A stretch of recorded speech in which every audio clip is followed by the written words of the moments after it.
Good afternoon, Birmingham, Tuscaloosa, Anniston, and all of Central Alabama. This is the CBS 42 News at Noon. Good afternoon to you. Welcome to the News at Noon. I'm Jamie Langley. Right now, we are on the scene of breaking news in Birmingham. An 8-year-old child is in the hospital after accidentally shooting himself. CBS 42 News reporter Lee Garner joins us live from Children's of Alabama with the latest. Jamie, I can tell you that the police have been able to update us a little bit on the situation out here. We're told that the great uncle was taking the victim and another sibling to daycare and then to the other sibling's school. We're told that he went inside for drop-off, and then when he returned, found the 8-year-old in the car with a gunshot wound to his upper body. Chief Roper was among those who came out here to Children's in order to check on the child. We're told by Lieutenant Edwards with the Birmingham Police Department that the child is currently in surgery and that his injury is considered life-threatening. The uncle is cooperating with investigators. They're trying to see exactly how it was that this happened. At this time, we aren't sure where the gun was located in the vehicle at the time of the shooting. There haven't been any charges filed at this time as well. We're told by police, though, that that is still a possibility depending on the outcome of the investigation. In the meantime, Birmingham police are telling us that they are just praying for this young 8-year-old victim to pull through. They are describing this as a terrible accident at this point, and they are just asking all adults to be mindful of where they keep their firearms to prevent more tragedies like this from happening in the future. We'll have more for you coming up tonight on the news at 5 and 6, but for now we're live in Birmingham. Lee Garner, CBS 42 News. Also breaking right now, we are on the scene of 2 shootings in Birmingham. One is on First Avenue North, and this is a live look at the scene on El Puerto Madrid Boulevard. We're told in that shooting on First Avenue, one person has been taken to the hospital with non-life-threatening injuries. Stay with CBS 42 on air and online, also through our social media for the latest. Developing right now, an ethics complaint is filed against former Representative Oliver Robinson. Now, Robinson shocked the political community and his constituents when he resigned in November after a decade of service. He cited a potential conflict with his daughter's new political position with the governor. But in a story that you'll only see here on CBS 42, our news team is taking a closer look at the new complaint. New Rising Star Missionary Baptist Church applied to start Star Academy in Birmingham. The church would have gotten $540,000 over 2 years in rent from the school. Well, Robinson is on the board of the church and the proposed school while he served on a House Education Committee. It's that position that's concerning for some people who filed this ethics complaint that claims Robinson was in a position to benefit from the very legislation in which he had an input. He's in a position to benefit off the very legislation that he has input to. That really is the sum of it. And plus, doing what we do and looking at legislation and the way it happens all over the country, charter schools is a money-making opportunity for many, many people. There's a lot of money in charter schools. And so that really, you know, what was my concern was that there was some way that he is benefiting personally off of this legislation. Well, our Sarah Canty has been in contact with Robinson through email, and Robinson says that the ethics complaint is an effort to kill the charter school application. Well, we have more on our website, WIAT.com. Just search the keywords ethics in the search bar. New at noon, one officer has died and a second is safe when a prison hostage situation ends in Delaware. Building C at the James T. Vaughn Correctional Center in Smyrna is now secure after state police entered the building before dawn. One corrections officer was found dead, and troopers rescued the other remaining hostage, also a Department of Corrections employee. The situation started Wednesday morning after inmates originally took 4 staff members hostage. Happening today, it's another busy day for President Donald Trump. He started the day with a national prayer breakfast in Washington. Other plans on today's agenda include meeting with his chief of staff, Reince Priebus, in the Oval Office. The two will take part in a legislative affairs strategy session. Now, Trump will also meet with Harley-Davidson executives after canceling a trip to one of the company's manufacturing plants. New at noon, U.S. Defense Secretary James Mattis arrives in South Korea. This is his first overseas trip since his confirmation as U.S. Defense Secretary. The stops in South Korea and Japan underscore the importance the U.S. puts on its Asian allies. Mattis is expected to reassure both countries the U.S. remains committed to their security. Meanwhile, the Trump administration is having to deal with reports that North Korea is appearing to move forward with its nuclear program.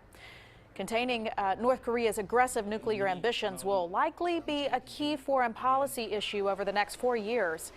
Last week, a monitoring project found that a nuclear reactor appears to be operational again for the first time in more than a year. Well, President Kim Jong-un says that he wants a different relationship with President Trump as long as he's not asked to give up nuclear weapons. Developing now, one person is arrested after a violent night of protests at the University of California, Berkeley. Hundreds were protesting against a speech by controversial Breitbart editor Milo Yiannopoulos. Well, protesters broke down barricades, smashed windows, and lit a huge fire. The speech was canceled, but protesters took their demonstration off campus. That speech was organized by the Berkeley College Republicans. New at noon, the Liberty Counsel files a reply brief on behalf of Chief Justice Roy Moore, and in that brief, it argues that only the Alabama Supreme Court has jurisdiction over administrative orders issued by a Chief Justice. It also argues that the Court of the Judiciary violated Rule 16 by permanently removing Moore from the bench without a unanimous vote of all members of the Court of the Judiciary. Well, as we turn our eyes to the skies, we are seeing some clouds and some rain. I was looking outside at our Storm Track Tower Cam here in Birmingham. It was actually kind of hard to see the city below because of that dense cloud cover. But keep in mind, we're high atop Red Mountain, and then our camera is located on our tower high above as well. So I have it faced straight down. You can almost make out some homes there in the neighborhood, but you can definitely see in the raindrops there on the lenses. Temperatures right now are on the balmy side in the 50s. Not going to see a big warm up today because of the clouds and because of this rain. We're noticing rain right now from Gadsden to Anniston all the way down to Oxford into Pell City. But Mumford, you're staying dry right now, but a stretch of rain in the Talladega Forest right near Talladega. There's Pell City, and seeing a few light showers back towards Moody and Vincent right along Highway 280 there. So all in all, the rain today is pretty sparse. We're not going to see significant rainfall totals, but check out this cold front that's bringing in a punch of cooler air. 49 degrees in Hamilton. In contrast, in the mid-60s down towards Roxford and Alexander City. So we're going to be tracking rain today, and could we see more for your Friday? Find out ahead in your Storm Track 7-day forecast. Jamie? Thank you, Ashley. Right now, Birmingham is getting ready for a busy weekend. The United States and Switzerland will battle it out at this weekend's Davis Cup, and some of the world's best tennis players will be coming to the Magic City. The international sporting event draws people from across the world to Birmingham, and some of the best tennis players and then their fans come out to support their country. Mayor William Bell says one of his goals has always been to make Birmingham a sports destination. It helps to build on that reputation when people come out and they have such enjoyment and exciting activities and times. We can use that to really sell the next group or the next event to come here to Birmingham. Mayor Bell says the city did the same thing to attract the World Games, which will be hosted in 2021. The Davis Cup kicks off tomorrow through Sunday at Legacy Arena. Still ahead this afternoon, the search grows for a missing filmmaker in the Florida Keys after a diving trip goes terribly wrong. Coming up, hear from his father on what possibly did go wrong. And a meltdown in the courtroom is caught on camera. We have that footage coming up next.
We continue to follow breaking news that we brought you at the top of the show. We have new information on the shooting scene on First Avenue. We've just heard that 2 people were shot during an attempted robbery. This just into our newsroom.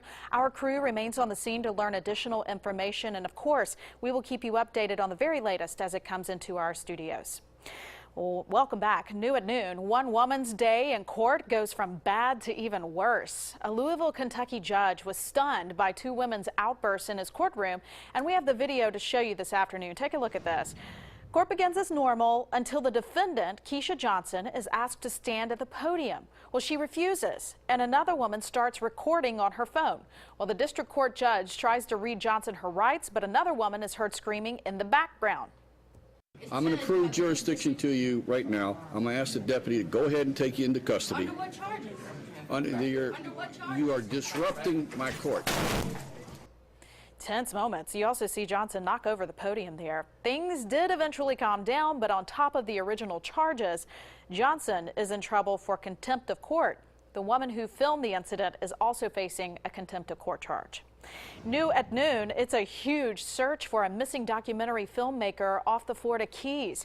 Rob Stewart is a Canadian filmmaker and avid diver. Well, Stewart's parents say he was diving in about 230 feet of water on a mission to save sharks. They said the dive went well, but a problem happened once Stewart came back up to the surface. The dive master came up with Rob, and the dive master got on the boat, and he fainted and collapsed. They were dealing with him. Rob came up and signaled he was okay, and they were dealing with him. They turned around, Rob was gone, and that's the last they saw of him. Wow. Friends say Rob's passion is to save sharks, and that's why he was in the Keys. Searchers are urging anyone who can help to join in that search.